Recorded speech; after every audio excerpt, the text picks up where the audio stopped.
ஹல்லேலூயா. கர்த்தர் உலக இரட்சகருமான இயேசு கிறிஸ்துவின் நாமத்தினாலே உங்களை யாவரையும் வாழ்த்தி வரவேற்கிறேன். பிரியமானவர்களே, சௌக்கியமாக இருக்கிறீர்களா? தேவ சமூகத்துக்குள்ளாக இந்த நாளிலும் கூட புனித வெள்ளி ஆராதனைக்குள்ளாக நம்ம போய் வந்திருப்போம்னு சொல்லி விசுவாசிக்கிறேன். Good Friday. ஒவ்வொரு நாளுக்கும் ஆண்டவர் ஒவ்வொரு ஆசீர்வாதத்தை வைத்திருக்கிறார். நிறைய பேர் வெள்ளிக்கிழமைன்னு சொல்லுவார்கள். ஆனாலும் என் தேவனாகிய கர்த்தர் அடிக்கப்பட்ட இந்த நாள் ஒரு புனிதமான ஒரு நாள், புனித வெள்ளி என்று சொல்லப்படுகிறது. இந்த நாளிலே கூட ஆண்டவர் கொல்கத்தா மலையிலே கல்வாரி சிலுவையிலே ஆண்டவர் தொங்கின வண்ணமாக, சிலுவையிலே அடிக்கப்பட்ட வண்ணமாக பிதாவை நோக்கி நமக்காக வேண்டுதல் செய்கிறதை பார்க்கிறோம். பிதாவே இவர்களுக்கு மன்னியும் என்று சொல்லி என் அன்பு தேவ பிள்ளையை லூக்கா 23:34 இரண்டாவது வார்த்தை, இன்றைக்கு என்னோடு கூட பரதீசிலே இருப்பாய், லூக்கா 23:43. மூன்றாவது வார்த்தை, அதோ உன் மகன், அதோ உன் தாய், யோவான் 19:26. நாலாவது வார்த்தை, என் தேவனை ஏன் என்னை கைவிட்டீர், மத்தேயு 27:46.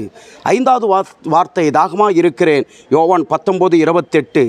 ஆறாவது வார்த்தை, முடிந்தது என்று சொல்லி யோவான் 19:30 வாசிக்கிறோம்.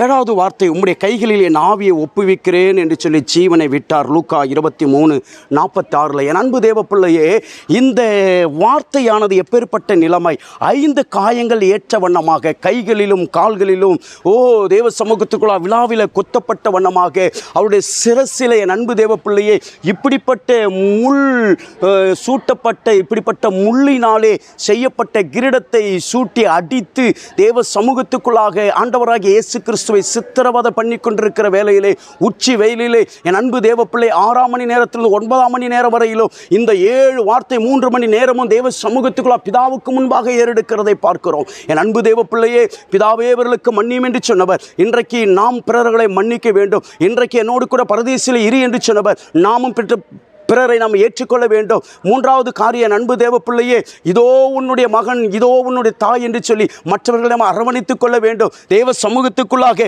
நாலாவது வார்த்தை, என் தேவனை ஏன் என்னை கைவிட்டு, நாமும் மற்றவர்களை கைவிடாதபடிக்கு தேவ சமூகத்துக்குள்ளாக ஆண்டவர் நமக்காக கைவிடப்பட்டார், நாம் மற்றவர்களுக்கு கைவிடாதபடிக்கு காணப்பட வேண்டும். ஐந்தாவது வார்த்தை, என் அன்பு தேவ பிள்ளையை தாகமாயிருக்கிறேன் என்று சொல்லி என் அன்பு தேவ பிள்ளை அவருடைய ஆத்தும தாகத்தை தீர்க்கும்படியாக நாம் காணப்பட வேண்டும்.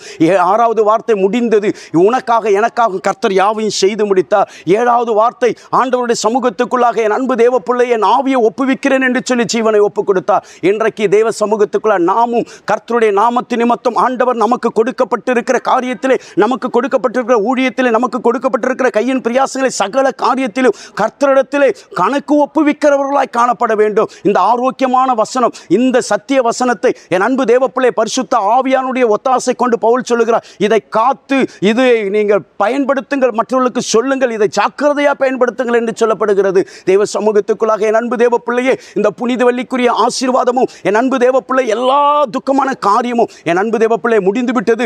கர்த்தர் இந்த நாள் முதற் கொண்டு உங்களுடைய வாழ்க்கையிலே ஆண்டவராகிய இயேசு கிறிஸ்துவின் உயிர்த்தெழுந்த வல்லமை ஆசீர்வாதமும் உங்களுக்குள்ளாக எப்பொழுதும் இருப்பதாக. கர்த்தர் உங்களை ஆசீர்வதிப்பதாக. தேவ ஆவியானவர் உங்களோடு கூட இருந்து வழி நடத்துவாராக. தேவ சமூகத்துக்குள்ளாக இந்த வார்த்தையை கேட்டுக்கொண்டிருக்கிற வாழ்க்கையிலே உன்னுடைய நிலைமையை கர்த்தர் மாற்றிவிட்டார். உன்னை கர்த்த உயர்வுக்குள்ளாக, அடுத்த படிக்குள்ளாக, அடுத்த உயர்வுக்குள்ளாக, மேன்மைக்குள்ளாக, அடுத்த லெவலுக்குள்ளாக கர்த்தர் உன்னை உயர்த்தி கொண்டு போகிறார். கர்த்தருடைய நாமத்து நிமித்தம் சாட்சியாக நிற்க போகிறார். இதனை தீர்க்க தரிசனமாக சொல்லுகிறேன். கர்த்தர் உன்னை ஆசீர்வதிப்பார். உனக்காக ஜெபிக்கிறேன். அன்பா நேசிக்கிறேன் பரலோகத்தின் பிதாவே, அந்த அன்பு ஆண்டவரை பிள்ளைகளுக்காக நான் ஜெபிக்கிறேன். பிள்ளைகளை கர்த்தர் ஆசீர்வதிக்கப்பா. இந்த சிலுவை பாடுகளை ஆண்டவரை தியானித்து உடைய நாமத்து நிமித்தம் ஆண்டவரை தங்களை ஒப்புக் கொடுத்து ஆண்டவரை தன்னுடைய பாவத்துக்காக இயேசு கிறிஸ்து மரித்தார், 3ஆம் நாளிலே உயிர் தெழுந்தார், நானும் கர்த்தருடைய சமூகத்துக்குள்ளாய் ஒப்புரவாக வேண்டும் என்று சொல்லி ஒப்புரவாகி ஆண்டவரே மோடு கூட வாழ கர்த்தர் கிருபை செய்வீராக. தாழ்த்துகிற வறுமையாக்குகிறோம். இந்த நாளிலே பிறந்த நாள் திருமணங்களை கொண்டாடுகிற ஒவ்வொரு அன்பு பிள்ளைகளுக்காக நான் ஜெபிக்கிறேன். ஒவ்வொரு அன்பு பிள்ளைகளை பிதா குமார பரிசுத்த ஆவி நாமத்தில் வாழ்த்தி ஆசீர்வதித்து ஜெபிக்கிறேன்.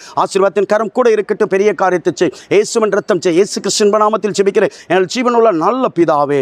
ஆமேன். ஹல்லேலூயா. கர்த்தர் நம்மை ஆசீர்வதிப்பாராக. ஆமேன். ஸ்தோத்திரம்.